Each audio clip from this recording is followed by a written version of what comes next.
When people ask me what I thought of A Complete Unknown, the Bob Dylan biopic, I think they're really asking a couple of different questions. The first is, was Timothée Chalamet a good enough actor to embody this complex character? As a certified Dylanologist, this was the question that was most important to me. Another question is, should I go see it? And the last, which every review more or less seeks to answer, is the film a great work of art? So let's address them in order. 1. Is Timothée Chalamet good enough? Again, this was the question most on my mind when I saw the film, and I'm thrilled to say that yes, Timothée Chalamet did an excellent job embodying the young Bob Dylan. I would even go so far as to say Chalamet's performance was the best part of the movie. I knew the story pretty well going into it, so I was going in less as a student than a fact checker, but I was hoping for a vision of the early Bob. In my opinion, Chalamet nailed Bob's ruthless, single-minded disposition, laying to waste everything it encountered except great songs. 2. Should I go see it? Yeah. Totally. To elaborate, the people who will get the most out of this movie are people who know a little bit about Bob Dylan, some of the hits, some light biographical information, and who are curious to learn more. For example, you might not know that a young Bob Dylan visited his idol, Woody Guthrie, in the hospital multiple times. He did. Or you might not know that Bob and Joan Baez had a tumultuous on-again, off-again affair that encompassed music and romance. They did. Or you might not know how divided the world was over his decision to play an electric guitar. Very divided. And yes, the film played pretty fast and loose with the facts. Many articles have already chronicled the liberties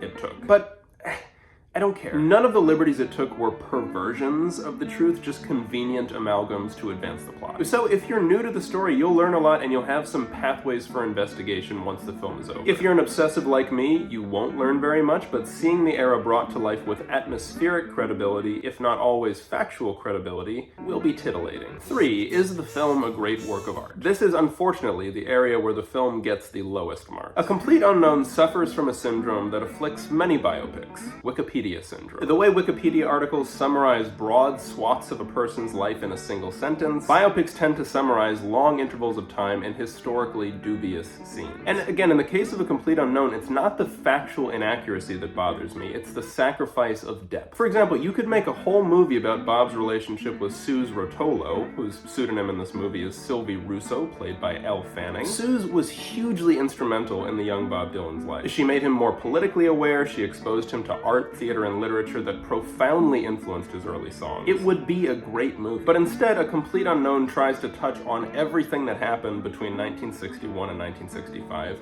including Bob's relationship with Suze, Bob's relationship with Joan Baez, his relationships with Pete Seeger and Woody Guthrie, his experiences at 3 Newport Folk Festivals, the atmosphere of early 1960s Greenwich Village, including Cafe Wha, where the next installment of my Bob Dylan series is happening on December 30th. Get your tickets now. His role in the civil rights movement. And oh, by the way, all those wonderful songs he wrote. It was the same issue with Bohemian Rhapsody. You could have made a whole movie about Freddie Mercury's battle with AIDS, or his preparation for Live Aid, or his early life. But instead they tried to tell all these stories and more in a single movie. Jamming many complex subjects into a single movie means sacrificing depth for breadth, and consequently art for entertainment. This is also what made Priscilla a better movie than Elvis. Priscilla was a multi-dimensional take on a single dimension of Elvis's life, his marriage to Priscilla. Elvis, on the other hand, was a dopamine-fueled staging of his Wikipedia page. Personally, as a performing singer-songwriter, I would have loved to have seen a film about how the young Bob Dylan developed his performing and writing style. In A Complete Unknown, we get very little about his writing process, other than a few pretty cliché scenes of Chalamet sitting up at night at a lamp-lit desk mumbling lyrics to classic songs. So, is A Complete Unknown a transcendent work of art?